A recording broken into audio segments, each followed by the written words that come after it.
महाभारत हूं। जब चंद्रगुप्त ने राजा ने राज का आदेश मानने से इनकार कर दिया, तब राजा ने उसे मृत्युदंड की सजा सुना, कारागार में बंदी बना दिया।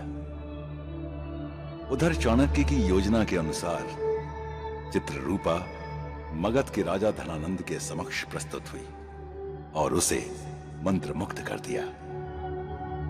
इधर कारागार में चंद्रगुप्त को देशांतर के माध्यम से अपनी मुक्ति का मार्ग दिखने लगा। उस बोरे में है क्या? शव है। बंदी गृह में जिन्हें मृत्यु दंड दिया गया है उनके शव है। यहां से जीवित निकलना मुश्किल है, सिर्फ शव ही जा सकते हैं।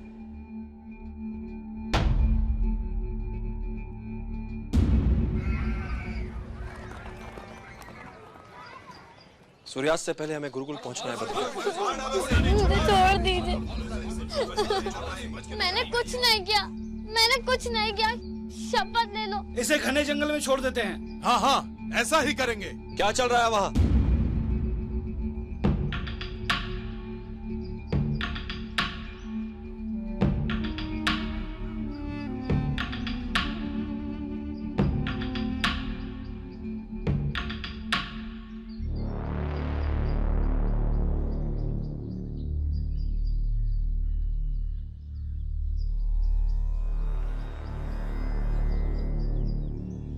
ब्राह्मण देवता, ये तो बहुत अच्छा शगुन है।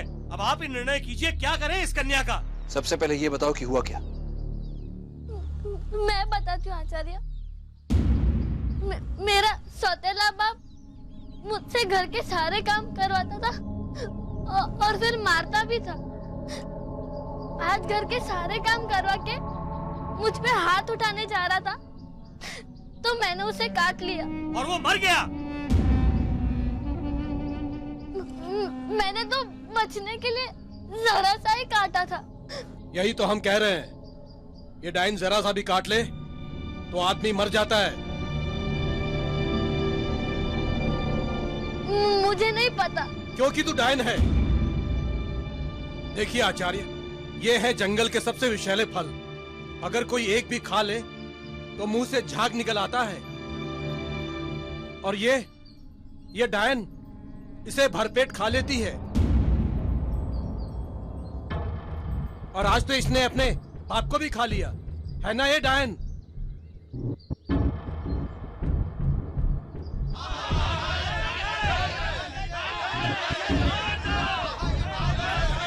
ये डायन है, ये डायन है, ये डायन है। हाँ, ये डायन है। नहीं, मैं डायन नहीं हूँ।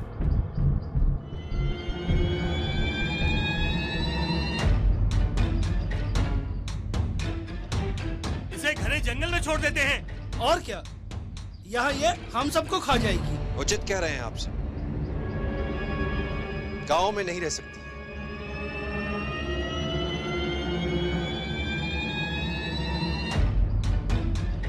हम स्वयं इसे फेंक देंगे घने जंगल में। नहीं, नहीं। जाओ सब। नहीं।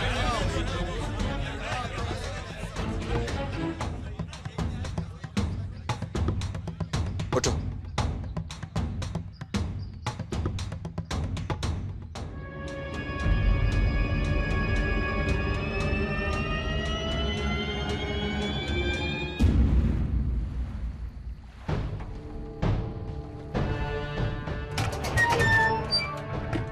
ए लड़के, बत्ती बुझाओ। सारी कोठरियों की बत्तियां बुझाओ।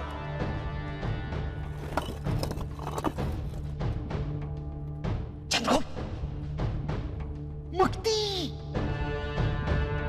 मुक्ति।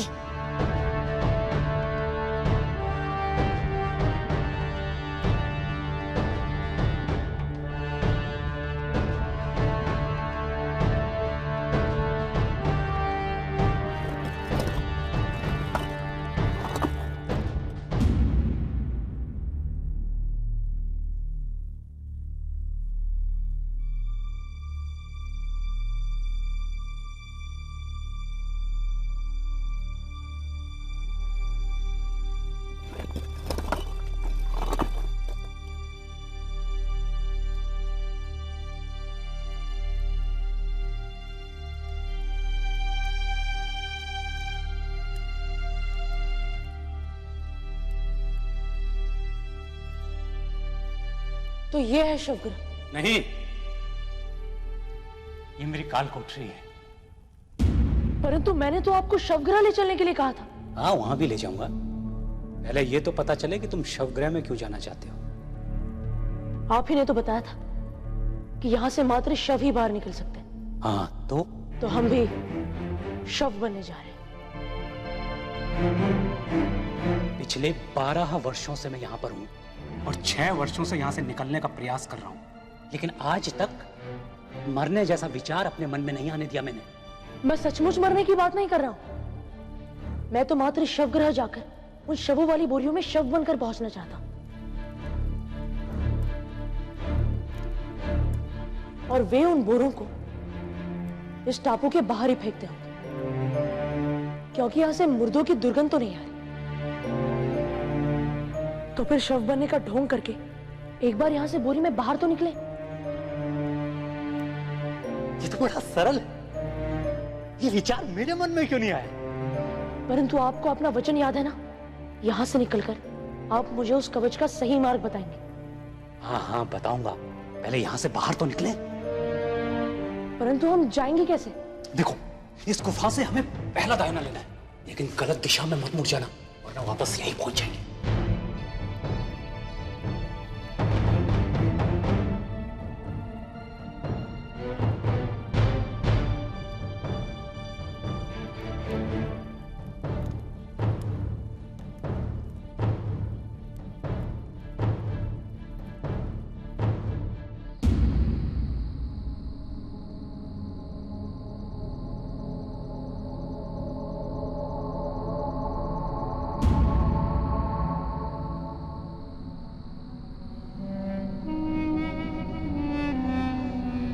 क्या हुआ?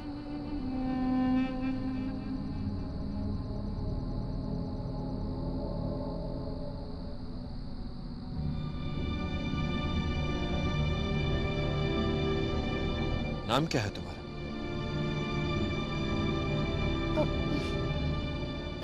दक्षिता। चलते चलते रुक क्यों गई? वो मेरा गांव पीछे छूट गया। अब मैं चली जाऊंगी अपने आप, कहीं भी। नहीं, तुम हमारे साथ चलोगी।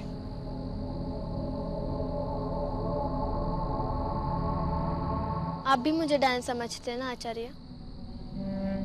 इसलिए आप मुझे गांव से फेंकने की बात कर रहे थे ना? मेरे सोचने या ना सोचने से तुम्हारे लिए उनका निर्णय बदलने वाला नहीं था। हमारे जाते ही वो तुम्हें जंगल में फेंक देते या तुम्हारी हत्या कर देते, इसलिए हमने तुम्हें अपने साथ ले लिया। पर अब मैं जाऊंगी कहाँ? तुम हमारे साथ तक्षशिला चलोगी। मैं तुम्हारे खाने रहने की व्यवस्था करूंगा, और वहां तुम्हें लोग डायन भी नहीं कहेंगे। दक्षिता, कब से खा रही हो ये जंगली विषैले फल? बहुत छोटी थी, तभी से। घर पे मेरे लिए कुछ खाने को था ही नहीं। क्या करती? पेट भरने के लिए ये जंगली फल खाने लगी।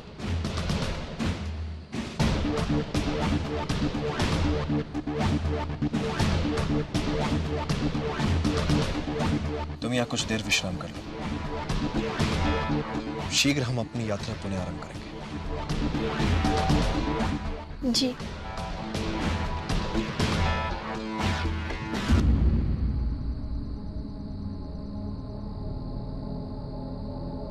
आचार्य,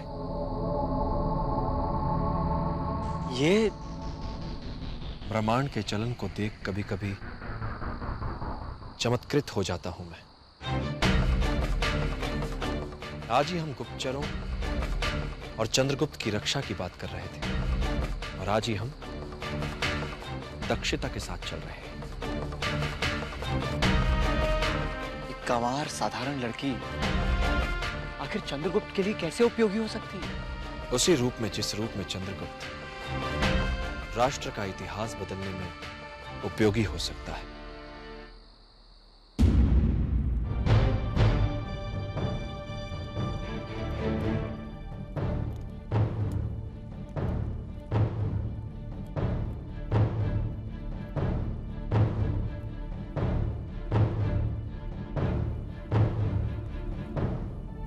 शीघ्र बताइए कहाँ चलना है? इतने वर्षों से सुरंगें खोद रहा हूं, अब तो याद ही नहीं रहता कि कौन सी सुरंग राजा के कक्ष में निकलेगी और कौन सी शवगृह में।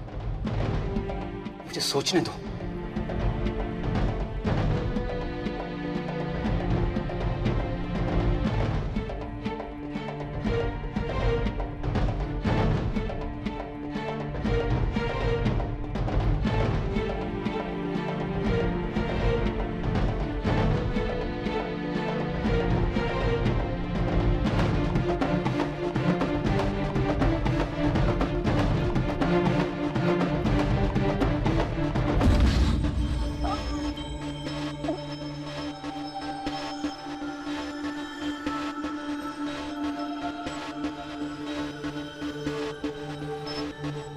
अब क्या सारी कोठरी शवों से भर जाएगी?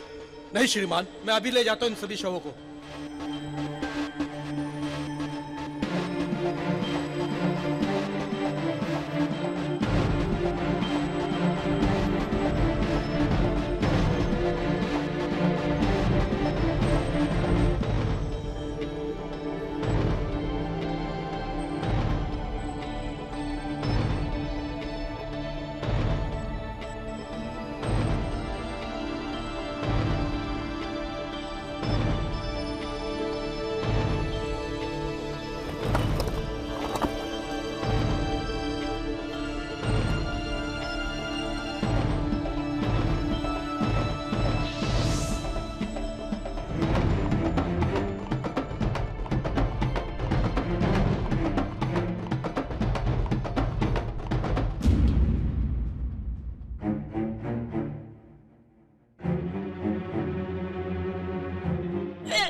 क्या कर रहे हो चंद्रगुप्त?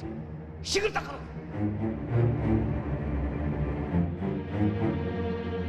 इन शवों के साथ बोरी में बंद हो ना। ये तुम्हारी योजना थी ना?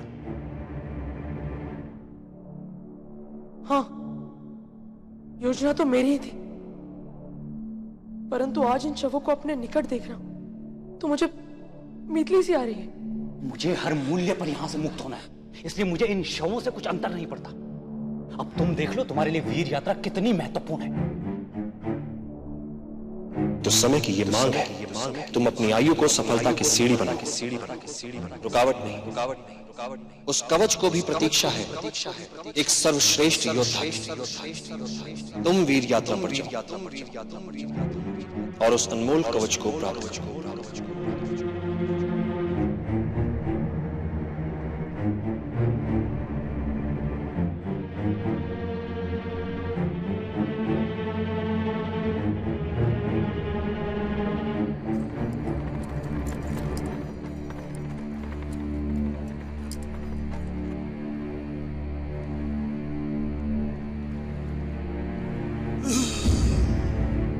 तुमने भी कोई हलचल देखी? नए नए आए हो ना, इसीलिए। कोई पूरी तरह से मरा नहीं होगा, उसका शरीर ठंडा पड़ने से पहले थोड़ा सा फड़फड़ाया होगा। तो क्या करें, बोरा खोलकर देखें? नहीं, उसकी कोई आवश्यकता नहीं है। अगर किसी में थोड़े प्राण बचे होंगे ना, तो ये महानदी उसके प्राण ले लेगी। चलो बोरा फेंकें। चलो।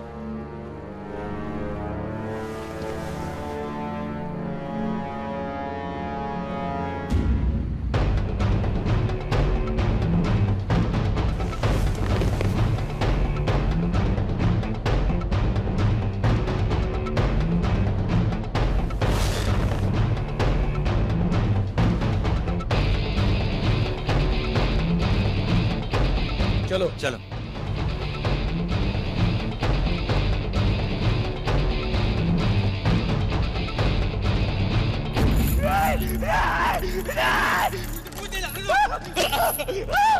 मुझे जाने दो, मुझे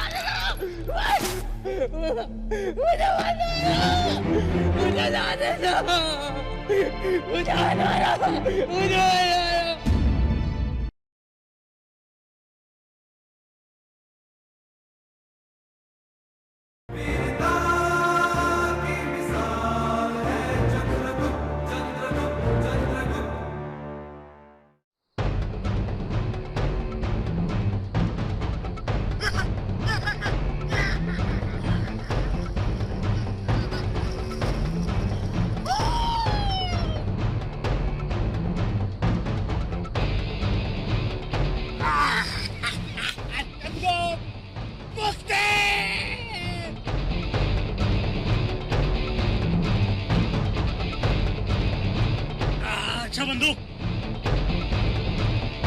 चले। अपनी राह, हम अपनी राह। परंतु उस कवच का मानचित्र। मानचित्र? कौन सा मानचित्र? आप ही ने तो वचन दिया था। हम दोनों मृत्युदंड भुगत रहे थे, दोनों कारावास में थे, दोनों मुक्त होना चाहते थे। तुमने मेरी सुरंग की सहायता ली और मैंने तुम्हारी योजना की। बात बराबर। नहीं देशांतर, छल और भरोसे के बीच बात बराबर कैसे हो सकती है? कैसा छल? उस कवच के लिए मार्ग चित्र हमारे कबीले में बचपन में ही सिखा दिया जाता है सबको। उस लोभी राजा ने हमारे सारे कबीले को मरवा दिया। केवल मैं बचा हूं जिसके रक्त में इस जंगल और इस टापू का चप्पा चप्पा बसा हुआ है।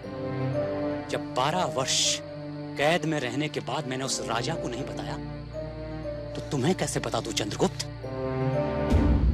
मुझ में और उस राजा में अंतर है। होगा उसका कोई बुरा स्वार्थ, परंतु मैं अपने आचार्य के लिए कवच लेने जा रहा हूं। इसमें मेरा कोई स्वार्थ नहीं है। तुम सभ्य लोग अपने स्वार्थ को निस्वार्थ बताकर हम भोले भाले वनवासियों को छलते आए हो। मैं मर जाऊंगा लेकिन बताऊंगा नहीं।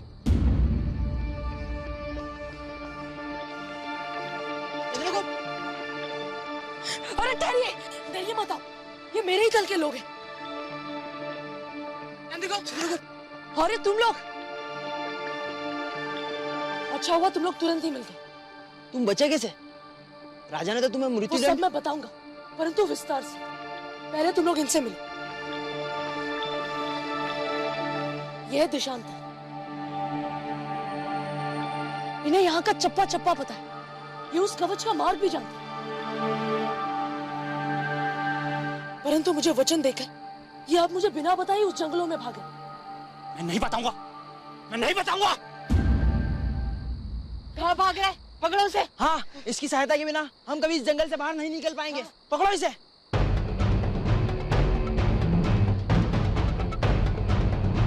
शशांक, शशांक है। हम जो वहां से भागे तो वो पीछे रह गया और पकड़ा गया।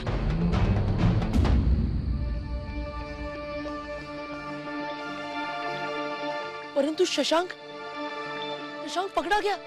क्या कर रहे हो चंद्रगुप्त? अगर वो वनवासी हाथ से निकल गया तो कैसे निकलेगा हम इस जंगल से बाहर? हाँ, मैं शशांक को लेने जा रहा हूँ। पागल तो नहीं हो गए? वापस जाना, मौत के मुंह में जाना है। अभी मौत के मुंह से निकले, अभी मौत के मुंह में जाओगे क्या? शशांक हमारे दल का सदस्य, हमारे गुरुकुल का छात्र है और हमारा मित्र भी। और तुम लोगों का तो वो बहुत खास मित्र था। साथ रहना, साथ खाना, और इसी को छोड़कर चले जाए। नहीं, मेरी माँ ने मुझे ऐसे संस्कार नहीं दिए। मेरी माँ तो कहती थी कि यदि तुम्हारा शत्रु भी संकट में फंस जाए तो उसे भी वहां से छुड़ाना चाहिए, उसे बचाना चाहिए। मैं शशांक को बचाने जा रहा हूं। और वो तुम्हारा मार जाने वाला वनवासी?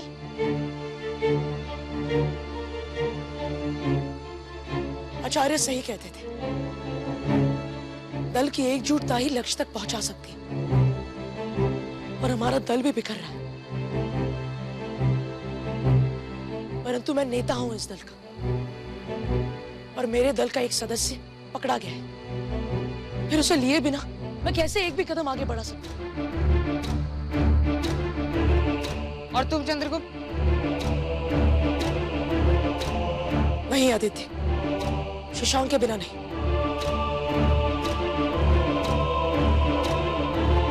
चंद्रगुप्त, चंद्रगुप्त!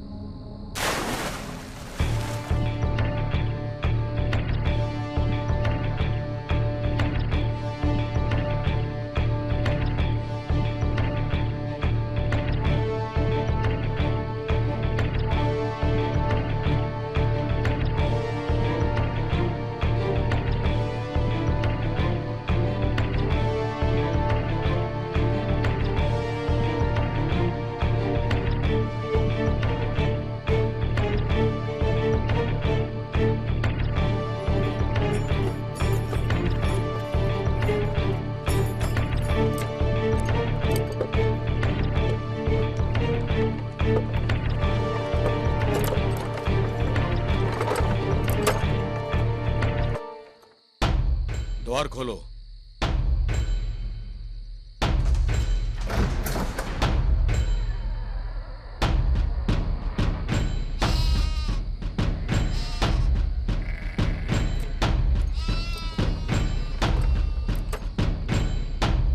क्या बात है सिपाही जी, आज तो बहुत ही जमकर सुरक्षा हो रही है। संकट काल घोषित हो गया है ना। संकट काल? क्या कोई युद्ध होने वाला है सिपाही जी? नहीं भाई नहीं, मृत्यु दंड वाले 2 बंदी भाग गए हैं बंदी गृह से। उन्हीं की खोज में निकली है कुछ सेना की टुकड़ियां। ये लो सिपाही जी।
छानबीन से ज्ञात हुआ है चंद्रगुप्त के साथ 12 वर्षों से हमारे बंदी गृह में कवच के मार्ग क्षेत्र को जानने वाला एक आदिवासी बंदी था।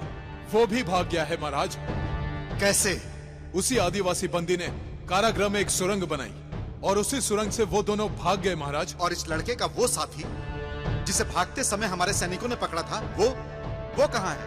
मृत्यु दंड की प्रतीक्षा वाले बंदियों की काल कोठरी में है महाराज।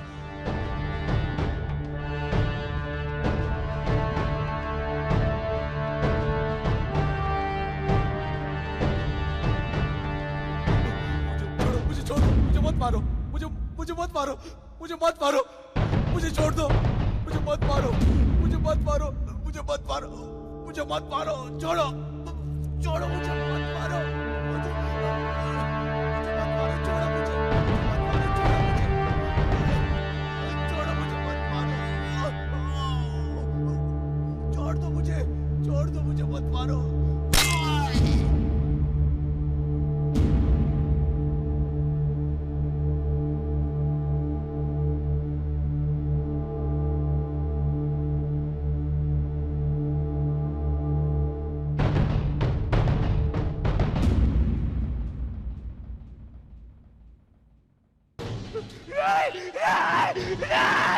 मुझे जाने दो, भगवान के लिए मैं वचन देता हूँ, मैं नहीं आऊंगा, मुझे जाने दो।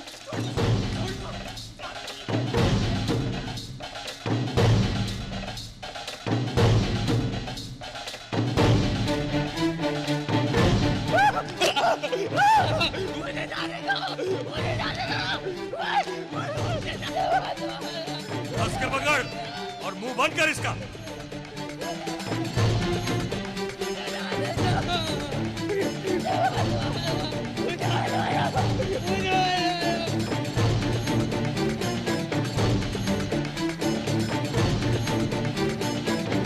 रुक जाओ, रुक जाओ, रुक जाओ, रुक जाओ, रुक जाओ।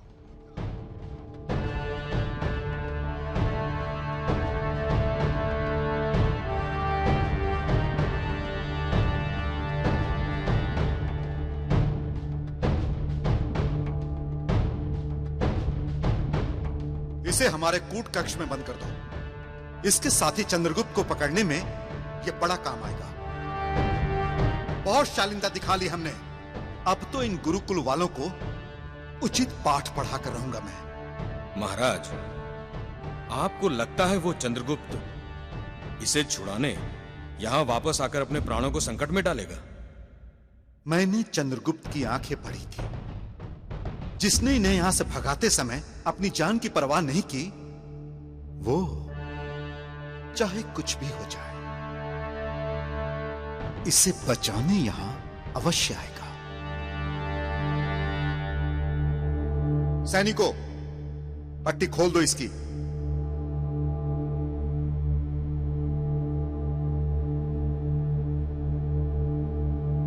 महाराज, महाराज छोड़ दो मुझे, महाराज छोड़ दो, भगवान के लिए मुझे मत मारो महाराज। वो मुझे बचाने नहीं आएगा, वो शत्रु है मेरा, मुझे छोड़ दीजिए महाराज, मुझे छोड़ दीजिए, मुझे छोड़ दीजिए महाराज। हट! मूर्ख है तू, तूने उसे समझा ही नहीं। वो अवश्य आएगा। इसके चारों तरफ इतना पहरा बिठा दो कि जब वो इसे बचाने आए तो यहां से जीवित ना जा पाए। सैनिकों, ले जाओ इसे। नहीं, मुझे मत मारो महाराज, मुझे छोड़ दो, मुझे मत मारो महाराज, मुझे मत मारो महाराज, मुझे मत मारो महाराज, छोड़ दो, छोड़ दो, मुझे मत मारो महाराज,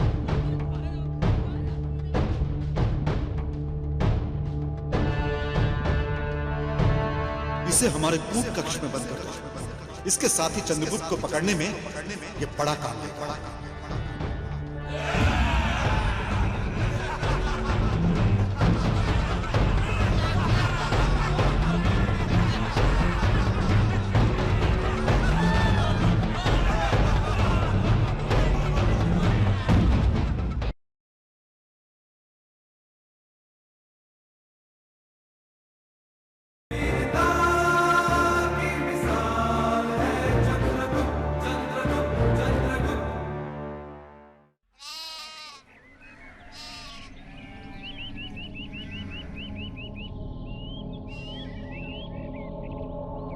दक्षिता है माते, अभी आपके साथ रहेंगी।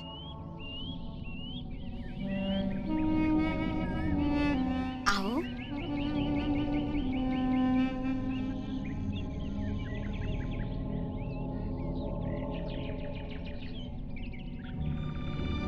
ये तो बहुत ही अच्छी बात है।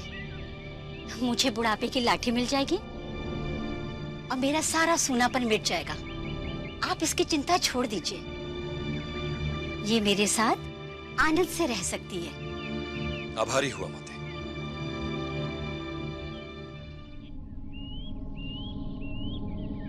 लो दक्षिता,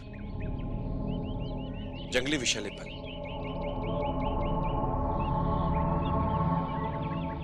इन्हें खाना मत छोड़ना। यहां तुम्हें इन्हें खाने से कोई नहीं रोकेगा और ना ही कोई प्रताड़ित करेगा। प्रणाम माते। आचार्य, आपने मेरा जीवन बचाया है, सर छुपाने का स्थान दिलवाया है। मैं बहुत आभारी हूँ आपके आचार्य। नियति ने तुम्हें विशेष कार्य के लिए चुना है दक्षिता। व्यक्ति कहां किसी व्यक्ति का यूं ही भला कर पाता है, सब नियति का चक्र है। इसमें आभारी होने वाली कोई बात नहीं। समय आने पर तुम्हें अपनी भूमिका निभाने के लिए कार्य दिया जाएगा। तब तक निश्चिंत होकर माते के साथ रहो।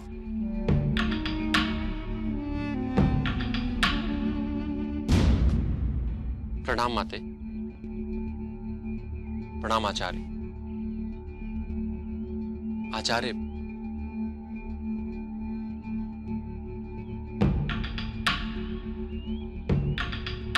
आचार्य, मगध से चित्ररूपा का पहला संदेश आया। प्रणाम। अत्र कुशलम तत्रास्तु। पहला पड़ाव पार हुआ। मैं मगध के राजमहल के अंतपुर तक सफलतापूर्वक पहुंची। महाराज की प्रिय नृत्यांगना बन चुकी हूँ। शीघ्र ही महाराज की सुरक्षा व्यवस्था की सूचना भेजूंगी। चित्ररूपा।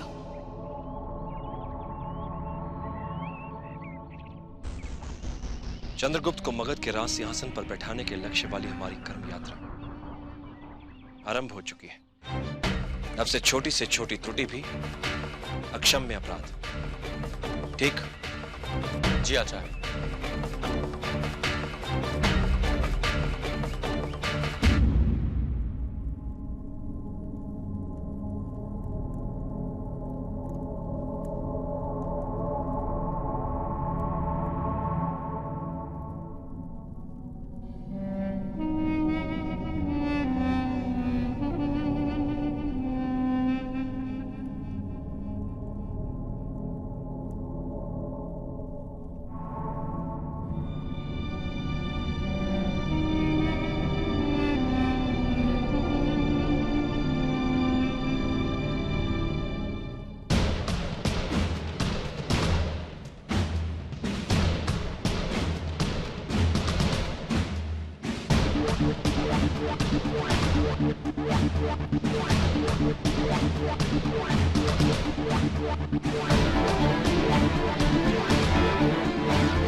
शशांक, हमें जल्द से जल्द इस राजमहल से बाहर निकलना ही होगा। जल्दी चलो। इधर भी आ जाएंगे कि तुम मुझे बचाना है। क्यों? इसमें इतना आश्चर्यचकित होने वाली कौन सी बात? जल्दी चलो।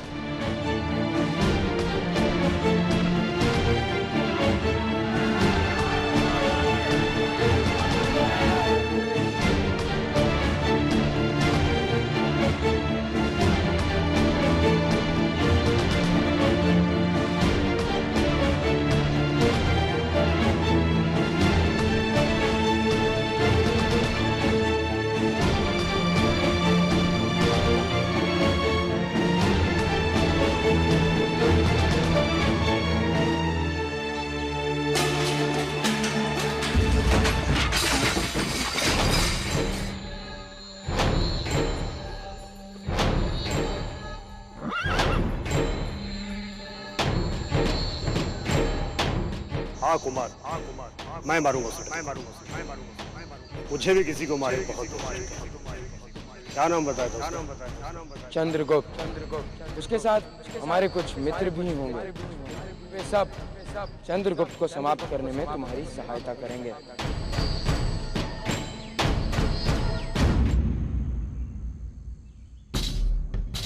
तुमने ये सोचने का दुस्साहस किया कैसे कि तुम हमारे राज्य में दोबारा आओगे और हम तुम्हें यूं ही जाने देंगे?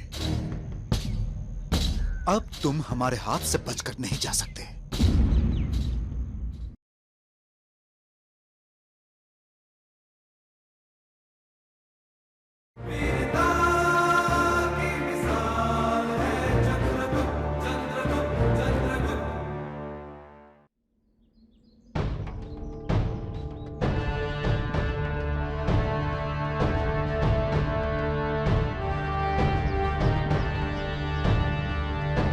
बहुत भाग दौड़ हो गई चंद्रगुप्त।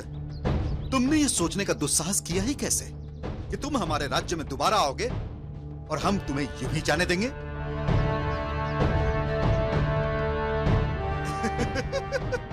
मूर्ख, तुम्हें क्या लगता है कि तुम अपनी चतुराई से इसे लेके भागने में सफल हो गए थे? क्योंकि मैं तुम दोनों को एक साथ पकड़ना चाहता था। अब तुम हमारे हाथ से बचकर नहीं जा सकते। मरने से पहले एक बात का उत्तर दो कि जब तुम हमारी सुरक्षा व्यवस्था को भेद कर यहां से भाग निकले थे, फिर दोबारा मरने वापस क्यों आए? अपने मित्र के प्राण बचाने के लिए। ऐसे घटिया आदर्श सिखाए जाते हैं तुम्हें तुम्हारे गुरुकुल में? वैसे गुरुकुल में हमारे आचार्य एक और बात भी पढ़ाते हैं। कौन सी बात? कि जब आप जैसे राजा से पाला पड़ जाए तब उसे पाठ कैसे पढ़ाया जाता है।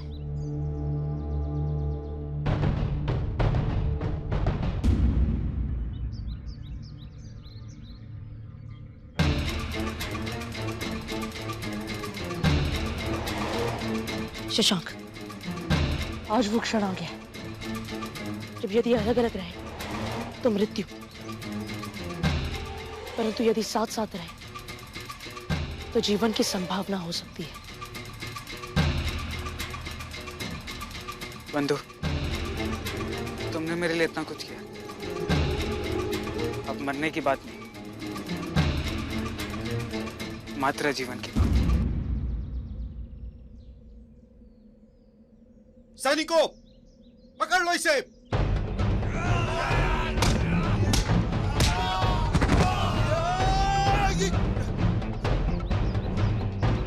पकड़ो इसे, मार दो, मार डालो, मारो। जल्दी करो शशांक, अब तो यही एकमात्र अवसर है यहाँ से बचने के लिए। वो ठीक है, वो चोटी के नीचे जो ये नदी वो कितनी गहरी है? कोई खास गहरी नहीं है। मैं यहाँ से भागते हुए इस नदी में कूद चुका हूँ। चलो।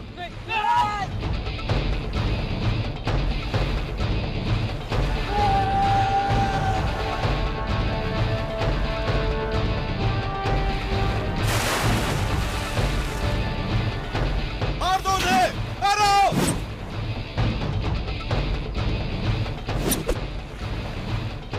मारो।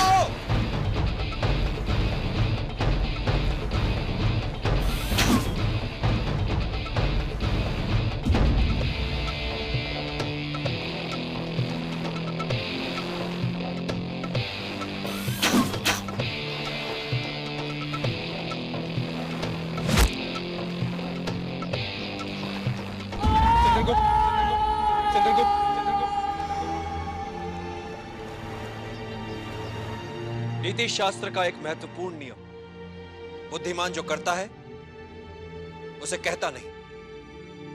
और